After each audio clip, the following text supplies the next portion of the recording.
देखिए आज हम स्टार्ट करेंगे जाति धर्म और लैंगिक मसले, ठीक है।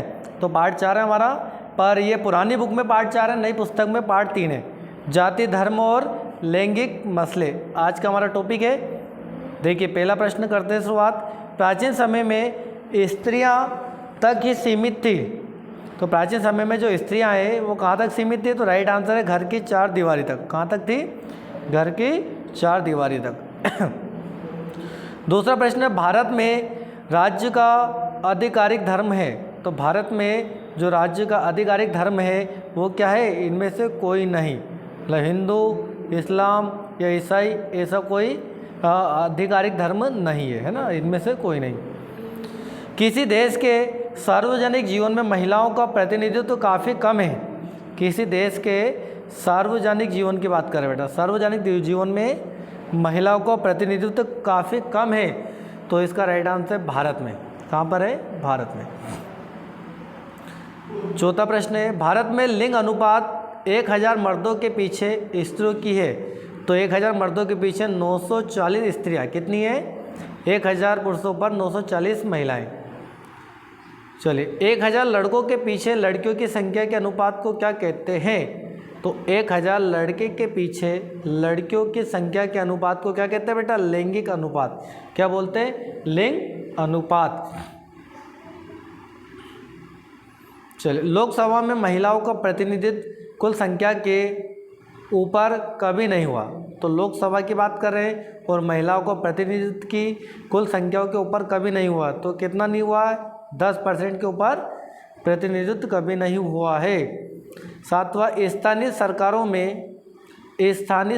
में स्थान स्त्रियों के लिए आरक्षित है। तो स्थानीय जो सरकार है उसमें आरक्षण कितना है इनका? 1/3। कितना स्त्रियों का? 1/3 आरक्षित है। इन देशों में से किसका आधिकारिक धर्म है? इन देशों में से किसका आधिकारिक धर्म है? तो ये बेटा उपरोक्त तो सभी का, मतलब श्रीलंका का भी है, पाकिस्तान का भी, इंग्लैंड का भी है, लेकिन भारत का नहीं है। तो ये उपरोक्त तो सभी में आधिकारिक धर्म है। अगला, राजनीतिक क्षेत्र में महिलाओं के कम प्रतिनिधित्व की समस्या को कैसे हल किया जा सकता है? तो ये किया जा सकता है कानूनी बंदिश से। किससे बेटा? कानूनी बंदिश से। एक ऐसी प्रणाली जो पुरुषों को अधिक महत्व देती है और उन्हें महिलाओं पर शक्ति प्रदान करती है। उन्हें महिलाओं पर शक्ति प्रदान करती है। तो ऐसी कौन सी प्रणाली है जो पुरुषों को अधिक महत्व देती है? तो पितृ प्रधान। क्या है बेटा? पितृ प्रधान। भारत को धर्मनिरपेक्ष राज्य का दर्जा किसने दिया है? तो भारत को धर्मनिरपेक्ष राज्य का दर्जा जो दिया है वो दिया है प्रधानमंत्री ने। किसने दिया बेटा? प्रधानमंत्री ने। इनमें से कौन समाज सुधारक था? तो इनमें से जो समाज सुधारक थे बेटा वो सभी थे। ज्योतिबा फुले भी थे, अंबेडकर भी थे, गांधी जी भी थे। तो राइट आंसर उपरोक्त सभी। नारीवादी वहाँ पुरुष अथवा स्त्री जो में विश्वास रखते हैं। तो नारीवादी वहाँ पुरुष स्त्री जो विश्वास रखते हैं, किसमें रखते हैं बेटा? पुरुष तथा स्त्री के समान अधिकार में। किसमें? पुरुष तथा स्त्री के समान अधिकार में। औरतों के व्यक्तिगत एवं पारिवारिक जीवन में पुरुषों के बराबरी की मांग उठाने वाले आंदोलन को निम्न में से कौन सा नाम दिया गया है? भाई, औरतों को, जो औरत है और वो व्यक्तिगत रूप से पारिवारिक जीवन में पुरुषों के बराबरी की मांग उठाने वाले आंदोलन को निम्नलिखित में से कौन सा आंदोलन नाम दिया है? तो राइट आंसर है सी, क्रांतिकारी आंदोलन। भारतीय समाज का स्वरूप कैसा है? तो भारतीय समाज का स्वरूप है मातृ पितृ दोनों। कैसा है? मातृ पितृ दोनों।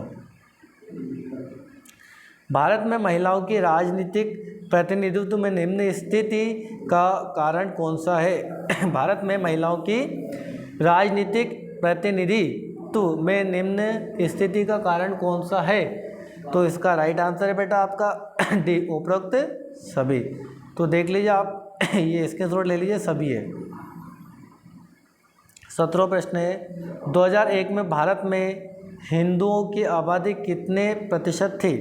2001 में भारत में हिंदुओं की आबादी कितने प्रतिशत थी? तो 80%। कितनी थी बेटा? 80.5%। 2001 में भारत में मुसलमानों की आबादी कितनी प्रतिशत थी?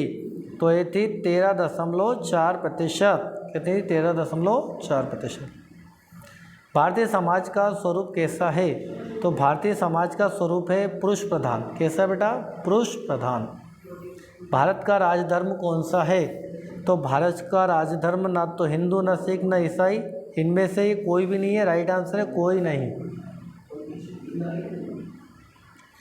भारतीय समाज का स्वरूप निम्न में से कौन सा है? तो भारतीय समाज का जो स्वरूप है वो मातृ और पितृ दोनों, ये डबल बार रिपीट हो चुका है। चलिए अगले प्रश्न की ओर बढ़ते हैं। इनमें से किस देश में महिलाओं की भागीदारी बहुत ज़्यादा नहीं है? तो किस देश में महिलाओं की भागीदारी ज़्यादा नहीं है? तो बेटा भारत में नहीं है। चलिए अगला प्रश्न देखो। राज्य विधानसभाओं में महिलाओं का प्रतिनिधित्व निम्न में से है? तो महिलाओं का प्रतिनिधित्व है आपका 6%। विधानसभा में महिलाओं का प्रतिनिधित्व 6% है। लैंगिक विभाजन किस पर आधारित है? लैंगिक विभाजन जो है आधारित है आपका सामाजिक अपेक्षाओं पर। किस पर बेटा? सामाजिक अपेक्षाओं पर है। अगले प्रश्न की ओर बढ़ते हैं। लिंग विभाजन की राजनीतिक अभिव्यक्ति का परिणाम क्या है? तो लिंग विभाजन की राजनीतिक अभिव्यक्ति का परिणाम है बेटा ए। क्या है? ए। इसका राइट आंसर है इसने सार्वजनिक जीवन में महिलाओं की भूमिका को बेहतर बनाने में मदद की है। सांप्रदायिक राजनीति से क्या अभिप्राय है? सांप्रदायिक राजनीति से क्या अभिप्राय है बेटा? तो राइट आंसर आपका बी। क्या है? बी। जब राज्य शक्ति का उपयोग बाकी समूह में एक धार्मिक समूह के वर्चस्व को स्थापित करने के लिए किया जाता है। नारीवादी शब्द का क्या अर्थ है? तो नारीवादी शब्द का अर्थ है बेटा एक व्यक्ति जो महिलाओं पुरुषों के लिए समान अधिकारों और अवसरों में विश्वास करता है, उसे बोलते हैं नारीवादी। आंशिक रूप से सुधारकों के प्रयासों के कारण तथा आंतरिक रूप से अन्य परिवर्तनों के कारण आधुनिक भारत में जाति व्यवस्था में काफ़ी परिवर्तन हुए हैं। तो किसमें हुआ है? सामाजिक आर्थिक। किसमें हुआ बेटा? सामाजिक और आर्थिक में। धर्मनिरपेक्ष राज्य के रूप में भारत के बारे में निम्नलिखित में से कौन सा कथन गलत है? तो जो हमारा भारत है धर्मनिरपेक्ष राज्य है, तो इसमें से कौन सा कथन गलत है? कौन सा कथन गलत है? तो राइट आंसर डी, ये कथन गलत है, बाकी तीनों सही है। यह धार्मिक अल्पसंख्यकों के लिए सीटें आरक्षित करता है। यह धार्मिक अल्पसंख्यकों के लिए सीटें आरक्षित करता है। पंचायतों और नगर पालिकाओं में महिलाओं को प्रतिनिधित्व प्रदान करने के लिए निम्नलिखित कदम उठाए गए हैं। तो जो बेटा पंचायत है और नगर पालिका है, इसमें महिलाओं के प्रतिनिधित्व प्रदान करने के लिए क्या कदम उठाए गए हैं? तो इसका राइट आंसर जो है बेटा आपका वो है ए। महिलाओं के लिए आधी सीटों पर चुनाव के लिए आरक्षण। महिलाओं के लिए आधी सीटों पर आरक्षण की व्यवस्था है। इनमें से कौन सा मामला पारिवारिक कानून से संबंधित है? तो पारिवारिक कानून से संबंधित है बेटा उपरोक्त सभी। डी, विवाह, तलाक, दत्तक ग्रहण, वंशानुक्रम सभी है। तो इनमें से कौन सा कथन नारीवादी आंदोलन का उल्लेख नहीं करता है? इनमें से कौन सा कथन नारीवादी का उल्लेख नहीं करता है? उन्हें घरेलू नौकरियों में प्रशिक्षित करना, ये उल्लेख नहीं करता। अगला प्रश्न है लैंगिक श्रम विभाजन के मर्द कार्य करते हैं। तो लैंगिक श्रम विभाजन के मर्द कार्य करते हैं, तो राइट आंसर है बी, घर के बाहर। कहाँ करते हैं बेटा? घर के बाहर मर्द काम करते हैं। जाति व्यवस्था के टूटने के लिए इनमें से कौन से कारण जिम्मेदार है? यदि जाति व्यवस्था के कानून टूट रहे हैं तो इनमें से कौन सा कारण जिम्मेदार है? उपरोक्त सभी। कौन सा है? बड़े पैमाने पर शहरीकरण, साक्षरता, शिक्षा का विकास और व्यावसायिक गतिशीलता सभी कारण है। इनमें से कौन सा अधिनियम पुरुषों और महिलाओं दोनों को समान काम के लिए समान वेतन का भुगतान करने की गारंटी प्रदान करता है? तो यह है अपना ए, समान मजदूरी से संबंधित अधिनियम। ठीक है, चलिए अगला प्रश्न देखते हैं। लैंगिक विभाजन से क्या अभिप्राय है? तो लैंगिक विभाजन से अभिप्राय पुरुषों और महिलाओं के बीच विभाजन, पुरुषों और महिलाओं के बीच विभाजन। धर्म को राजनीतिक में प्रयोग करने को क्या कहते हैं? धर्म को यदि राजनीति में प्रयोग कर रहे हैं तो उसको क्या कहते हैं? तो ये राइट आंसर बी सांप्रदायिक राजनीति। क्या कहेंगे बेटा? सांप्रदायिक राजनीति, बी इसका राइट आंसर।